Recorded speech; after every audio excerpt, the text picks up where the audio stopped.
that I now know what it is. Kelly, I probably got that solved with an OBS change. John, Cameron, are you guys able to hear us now? Hopefully that will be the case. And if so, we're only a few minutes in, and you guys were just listening to me ramble anyway. Okay, John says he can hear us now. We'll wait and see if Cameron can hear us. Hey, Scott. I can hear you on my computer also. You can hear me on your computer? Okay. So, yeah. Good morning, Scotty. Good to see you. Okay, so I'm going to basically start over. And since we didn't have any audio, and I'll truncate it down this time.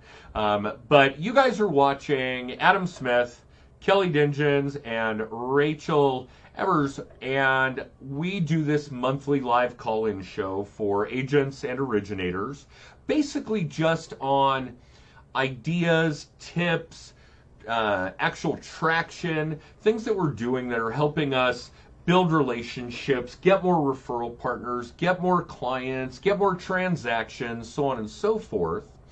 And some time ago, Rachel and I are Facebook friends, and some time ago I caught a couple of live videos that she was doing, and it was really, really great stuff. And some of it circumnavigated around this idea of how to generate more consumer contacts, how to generate more contacts, how to generate more relationships, more closings. Obviously, that's the end result. So I reached out to her and asked if she would join us on our monthly call-in show, at least do a segment of it and give us some input, some feedback on what she's doing. And she and Kelly then spoke about it for a while. And Rachel, correct me if I'm wrong, but I think the idea here is that you've got some ideas about referral partners, your team, not necessarily the team inside your office there at Livingston Lifestyles, but the people that you work with, your lenders, your title reps, your inspectors, whatever the case may be, and some ideas on how those relationships are built and furthered. Is that about right? Yeah, I have more than ideas. I have very strong opinions about things, absolutely. Okay, well, share, please. That's why we wanted you here. Okay, well, at the core of all of it, there's a lot of different conversations that you can have about your lender, about your appraiser, about your inspector. Well, I shouldn't say the appraiser, that's a little bit of a different animal, but at the end of the day, here's how I advise my clients. You have to realize that you are putting together a team. This team is going to be with you, pulling you through your purchase process for, at the short end, a month. But realistically, from start to finish, sometimes you're looking at 2 to 3 months, right? Like from the minute you start shopping for a house, you select an agent, you're choosing a home, you find a lender, right? From that time to get that property under contract and all the way to closing, you need a team that is pulling in the same direction. And I don't know, I'm using all of these like high-level view kind of conversations. There, nothing works than when you are a buyer who makes a lender decision on rate only, and you've got a shit lender who doesn't know the area, who doesn't work on Saturday and Sunday. When do people buy houses, you guys? Absolutely, on the weekends. Yeah, evenings and weekends. So I'm actually going through this with a client right now. So. And don't get me wrong, because I think that this is absolutely 100% true, and unfortunately we certainly still experience it, typically with people that I wouldn't refer to as being on my team or being referral partners, but every now and then we'll come across a listing agent, a selling agent, who is just antagonistic. I mean, we all have the same goal. Let's get the buyers and the sellers to the closing table. And if everybody is pulling in that direction, if everybody is being protagonistic, working as a team to get everybody to the table, then problem solved. But yet we still come across a lot of people who want to fight that for some reason. I don't want to say fight, but create resistance in that process. So I think it is important to have a team that is protagonistic. Yep, always with the best interest of the client at heart. I mean, we're not like trying to get anybody to the closing table for the sake of it, but when you're working toward a meeting of the minds and putting something together that's going to work for all parties while looking out for your client's best interest is a very different experience than, like you said, when you have someone who's antagonistic and has this like mentality of trying to fight when there's no real fight to be had. You know? True story. No question. Yeah, there really isn't a fight. So again, I'm just going to mention really quick, those of you that are watching, you can see above, this is a live call-in show, so certainly feel free, agents, originators, call in, chat with any of us about things that you need some help with, that you want some ideas about. We're going to certainly give Rachel the majority of the floor here for her segment because she has some great ideas. Her video work is not to be believed. And again, Rachel, I do think that these are two huge pieces of the puzzle right there. Your high production video, your live video. Most of the stuff I've seen you do is literally from the cockpit of your car. But you probably spend a ton of time in your car. I do. That's my office. That's why I shoot from there typically. That's where the magic happens. Okay. So what kind of things, I mean, let's back up a little bit because obviously I've seen the videos. Is it just that you're driving, you get an idea, I'm going to go live right now and get it off my brain, get it off my chest, get it out there into the interwebs world? Or are you actually formulating some of this stuff? Well, what do you mean? Well, a lot of times I find I have the same conversation with multiple clients over a period of 3 or 4 months. And by, the third or fourth time I'm saying the same thing, it starts to sound like some good content that maybe people need to know this, right? If I'm explaining it to all of my clients, then maybe I need to say it so that everybody can know. I'm actually just trying to save myself some future conversations with those videos. That's brilliant. All right, so I actually do have a call on the phone. Caller, go ahead. Hey guys, it's Mike Fisher, your good friend, calling in from not quite Livingston County, but from Oakland County. How you guys doing? Are they talking? Yeah, so I can hear Michael. I don't think that the audio is working that way, but just so Kelly and Rachel know, I've got Michael Fisher on the phone. Our audience can hear Michael. Kelly and Rachel, if you're actually participating in the live stream on Facebook, that's how you'll pick up Michael's audio, if you guys want to adjust that. But apparently everybody except Kelly and Rachel right now can hear you, Michael. How are you, buddy? I'm fantastic. Thank you so much for doing the show, Adam. This is a great topic, and Rachel's a rock star. I follow her. I'm a big fan of hers. I have a specific question that I think I've talked to Rachel about before, and I know you've talked about, Adam. Let me know if I can drop that question on you guys. Please. Girls, can you hear Michael at this point? Yeah. Okay. Yes. Go ahead, Michael. Okay, cool. So here's the question.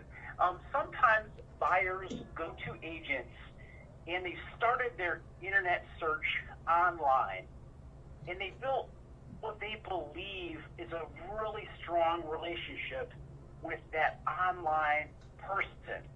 And sometimes I find they don't really understand that online person is going to pass them off, or that online person really doesn't have much history in the business, perhaps hasn't been licensed more than a few months. But because that online person has so much hustle on the phone, they feel like they've got a really good relationship with them, and they're just convinced that person has their best needs in mind and really wants to move forward with them. How do you approach that, Rachel? Because I know that you run into that sometimes, and then you end up finding later on that online person, even though they're enthusiastic, they probably didn't have the resume to do a quality job for your client. So be more specific. You mean like when I have a client who comes to me with a lender that they found online, or someone right. already like in somebody place? that you say, hey, do you know, like, and trust this person? They say, yeah, we know, we like and trust them. And then you come along and you say, well, I don't know if I trust this person. How do you address that and avoid some pitfalls that can come if you're working with somebody who really is going to pass that person off, or just doesn't have the level of experience that some of your other partners do? Well, okay, so this is a little bit goofy because at the people find me online, Michael. So if a client comes with an existing relationship with the loan, to use the example, because it happens to me all the time. Clients come to me, they find me online, or they have a lender already in place, just not a house. Adam, it looked like you were going to say something. No, I don't think so. I think this is a brilliant question and a difficult answer, but I'm dying to hear what you have to say.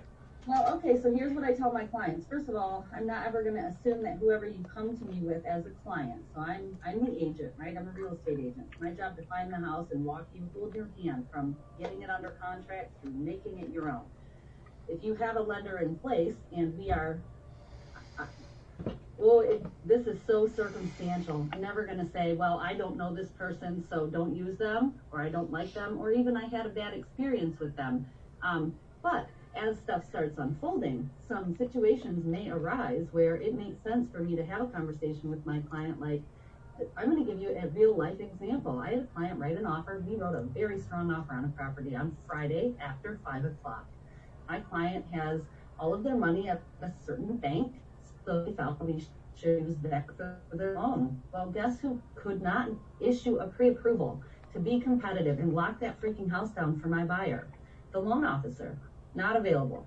In fact, he responded to an email by saying, sorry, I can't do that till Monday. Whoa. So I had to act. I had to act in the best interest of my client and say, hey, let's find you somebody who can actually get you what you need to do what you want and need to do before that window closes. Does that make sense? Did I even answer your question, Michael?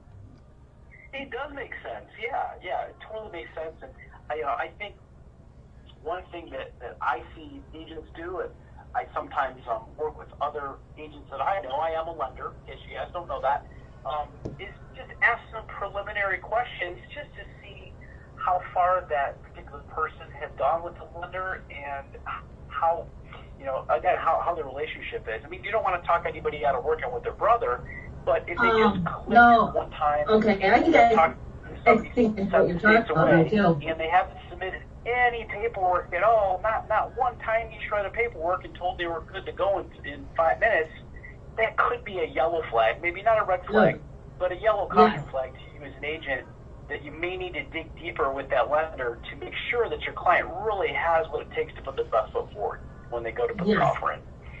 Yes, and I think I understand more what you mean when you find somebody online. So we have a pretty big lender in our area. You're probably familiar with them. I'm not going to name names, but they have what appears to be a input your information and you get this pre-approval, and I'm using that term very loosely because it's not that. So yeah, as an agent, I'm always going to do my due diligence about who that lender contact is and what kind of actual information has been provided to the lender. Well, and I think that there's a significant inherent issue here that we're not addressing that may be the spawn of some of this. And here we are, this particular show subject is to talk about kind of your outside team, but we're obviously needing to address for everybody involved your inside team. If I can't jump on that pre-approval letter that minute, I've got 3 people in my office that have that letter template on their phone that can remote into the office from their home office. That you've got to be able to solve those problems at the drop of a hat. This is not the market it was 10 years ago. If you are not able to put solid real estate offers together today in a matter of minutes, I mean, the joke we've used over the last 5 years now even is, if that house goes on the market and you're not 20 minutes away by car, don't even bother. It's going to be under contract before you can get over there and even look at it. Now, granted, that's a little egregious. That's a bit of an exaggeration. But the bottom line is that you need to be able to have people you're working with that are working with you, literally right there, working with you, not against you, but people that can be responsive in a fairly timely manner. Now, granted, life happens. We all have things outside of our business practices. If I'm at my kid's Little League game, whatever the case may be, yeah, I'll have it to you in 45 minutes, no problem. Or call the office and get Erica on the phone. She'll have it to you in 10 minutes, whatever the case may be. But I think that a lot of the stress and strain, and this is obviously a show for another time, is that we've got to have good internal systems in place to make sure that we are servicing the external ones. Yes. All right. Are you good, Michael? We're getting another call here, buddy. Yeah, no, that was great. I didn't mean to take it down a different path, but I think that was a good dive into how your team can manage working with other teams, just making sure that team is on the same page for your valued customers. Because no matter how much service you do, if you got to rely on others, their service might not look so good if they don't do their job. Agreed. All right, so for those of you that are watching, I know one of you was just calling in. Go ahead and give us a call back. Just hit that redial button, and we will pipe you in. Michael, you have a wonderful day, buddy, and we will talk to you soon. And don't forget to reach out to Rachel and tell her how great she is. Yeah. Yeah. Appreciate it. She needs some love, too. All right, we'll talk to you later, Fish. Okay, so forgive me, guys, because I can't put my finger on exactly who was calling in. It was an unrecognized number, and hopefully they will call right back if they're still watching, or if they were even watching to begin with. It may have been a random call coming in on my cell phone, I guess, which is the line we use to pipe into our broadcast system here. So hopefully we'll get that back. But I do think that Fish has some interesting inquiries, and don't get me wrong, for those of you that are watching, Michael Fisher is not a rookie to the industry or to ideas and teaching and coaching and working on relationships. So he's really kind of prompting us for good discussion material. And here is our next call. Go ahead, caller. You're on the air, as it were. Hey, Adam. Dave Malicki here, calling from the West Coast. Hi, Dave from the West Coast. Say again? Go ahead, Dave. Yeah. Hey, further comment on that with the pre-approvals. As a lender, I don't want to roadblock my agents from putting offers in quickly, especially on the weekends. But at what point do you, borrow doesn't have everything together but has a majority of it? Do you give a pre-approval to your agent? That's always a big question, right? You don't want to give a pre-approval if it's not good and solid, correct? Or if you don't have everything you need. That is a really good question, and I would be willing to bet that Rachel has seen both sides of that coin. And, for me, it's a little different because my business is strictly repeat and referral, and the majority of it is client referrals or repeat clients. So there's a really good chance that I either know this person is already approved. I did a loan for them a year ago, 2 years ago, 2 and 5 and 10 years ago, whatever the case may be. Or the circle they run in is going to come from, a solid borrowing perspective, good credit, good income, good employment, etc. So for me, it's probably a little different than somebody who's generating leads, who's relying on real estate agents to refer them business. And again, you're going to have to figure out who that real estate agent is, what kind of vetting process are they going through, that kind of thing.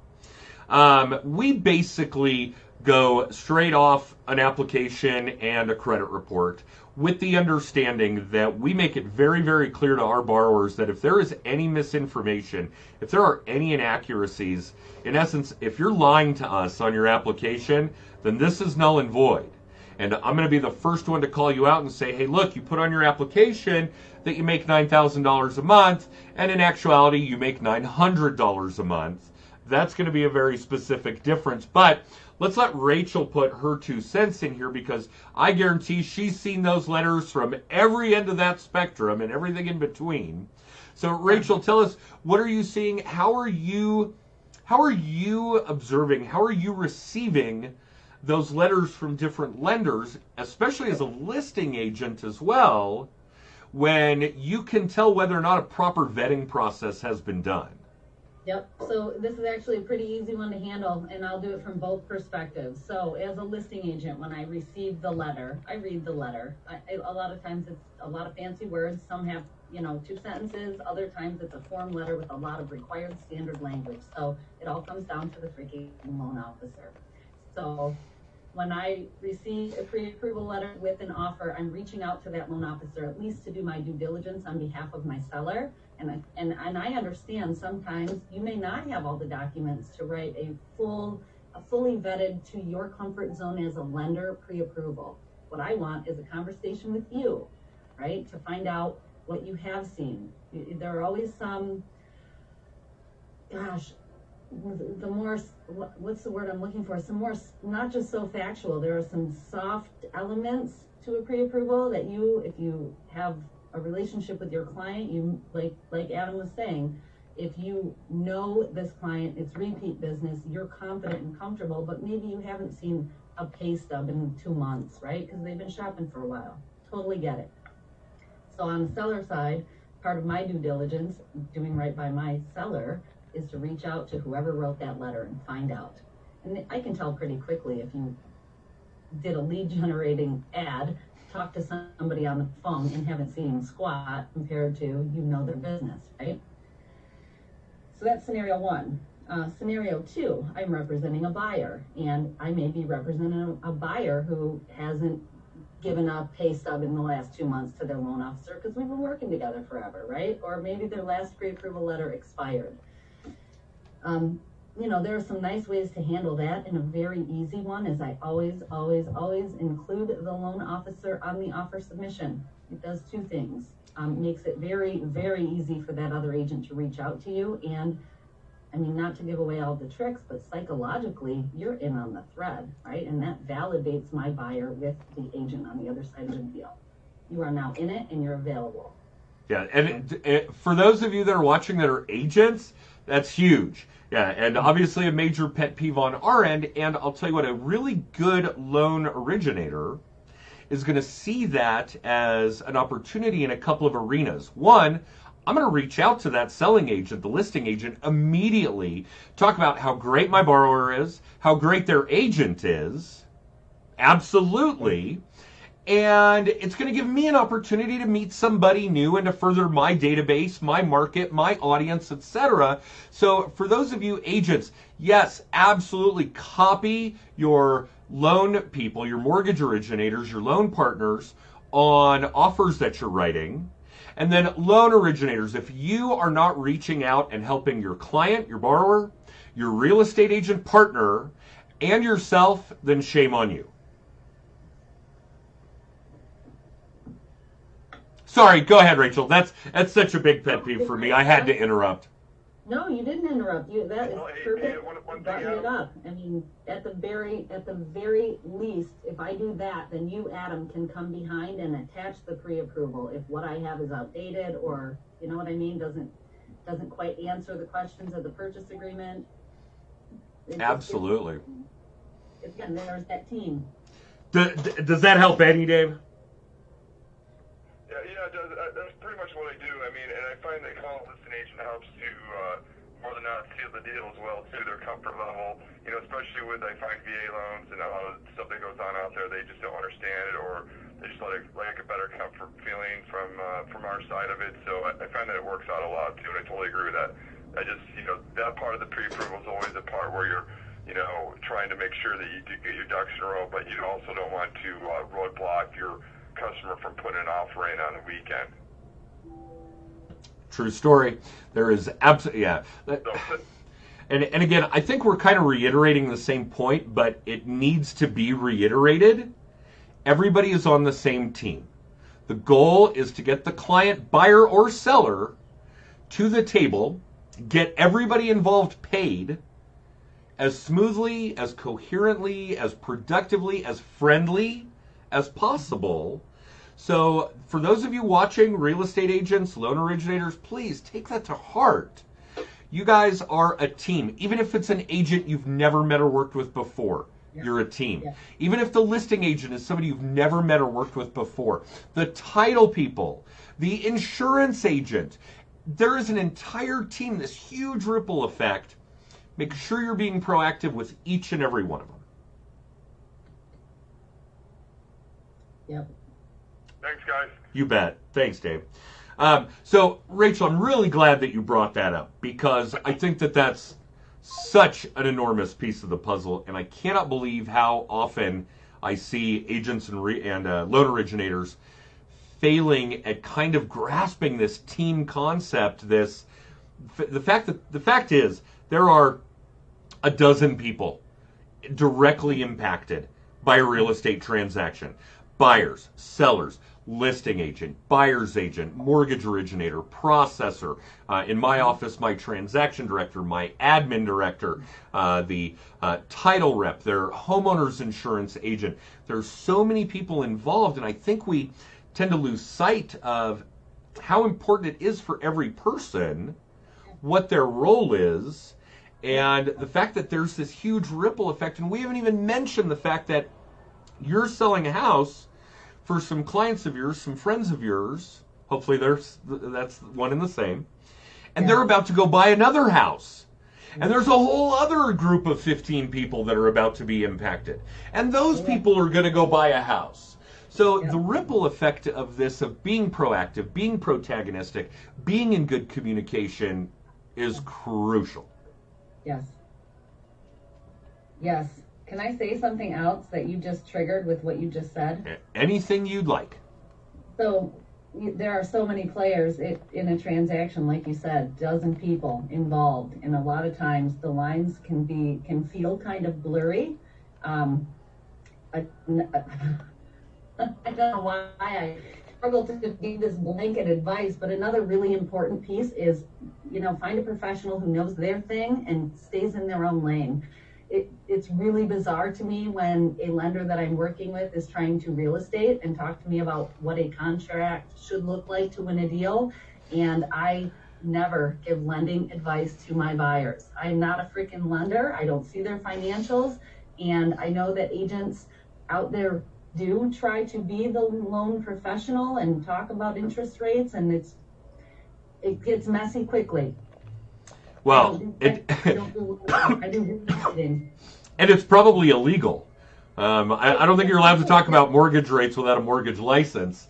And the take on it I've always had, and don't get me wrong, we obviously see a lot of real estate agents doing it, and we even occasionally see a title person, an insurance agent, a financial planner. I recently came across a financial planner telling a borrower of ours what kind of interest rate they should be getting. I really was taken aback by that. But my take on it is that your job as a real estate agent is ridiculously difficult, ridiculously complicated.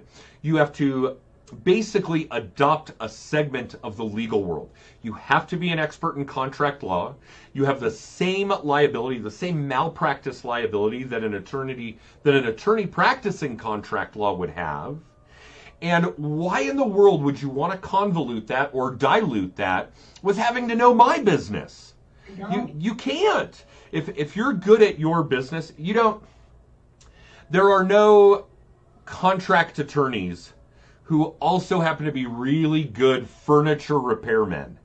It just doesn't work that way. Those two things are far too complicated. There are too many details. There are too many moving parts. There are too many laws changing every week, month, year, and on for you to be able to keep up with your own industry, your own job, your own prerequisites, your own legal requirements.